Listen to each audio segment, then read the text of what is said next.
Pour ma part, je sais pas quoi dire. Ah ben, on tient les pouces, on espère.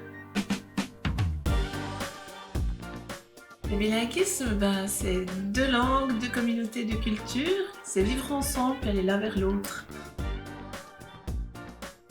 Nicht ganz, ich versuche es immer auf Deutsch zu reden, aber es ist ein bisschen kompliziert für das Welsch.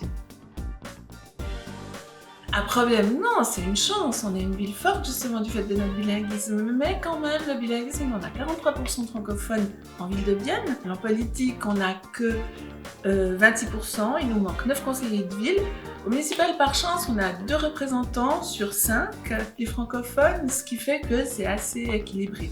Par contre, l'enjeu est là pour la prochaine législature. Il faudrait garantir ces 2 sièges au municipal et avoir en tout cas 9 conseillers francophones de plus au conseil de ville.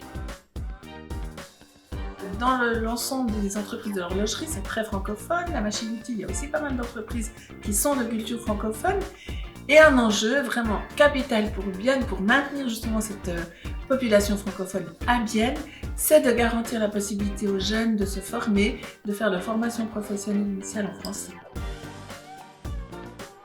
Évidemment que les francophones ont plus de difficultés à s'imposer dans certains métiers, à certains niveaux aussi, parce qu'on exige des francophones un bilinguisme vrai, parfait, et on a toujours 2 langues à apprendre, l'allemand et le dialecte.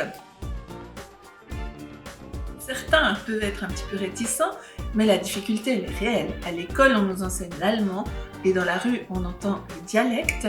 Et après, faire le pas de l'allemand au dialecte, c'est pas si évident. D'autant plus si on n'a pas baigné dans une culture bilingue, je dirais. L'une des solutions a été justement de mettre en place la filière bilingue. Ça, c'est une possibilité justement de permettre aux enfants dès leur plus jeune âge de pratiquer l'autre langue par immersion, et ça fonctionne très très bien. L'autre possibilité, c'est de faire davantage d'activités où les enfants sont en immersion et se mélangent. Se rencontrer, c'est bien, mais se connaître, c'est mieux. Et pour ça, je pense que la possibilité d'avoir des activités qui ne sont pas forcément des activités purement scolaires est quelque chose de porteur, quelque chose qui motive les enfants, qui leur procure de l'enthousiasme, qui fait naître l'envie d'aller avec l'autre. Ja, das ist ein grosses Problem gewesen. Das ist nicht nur symbolisch. Es geht wirklich auf die Identität. Wir haben als französischsprachige Leute eine grosse Identität, die da plötzlich verschwunden war. Wenn wir zufrieden sind, dann merkt man das. Und wenn wir unzufrieden sind, das merkt man auch. On est épicurien et un peu râleur, faut le dire. Ils ont une conscience plus marquée pour les questions environnementales.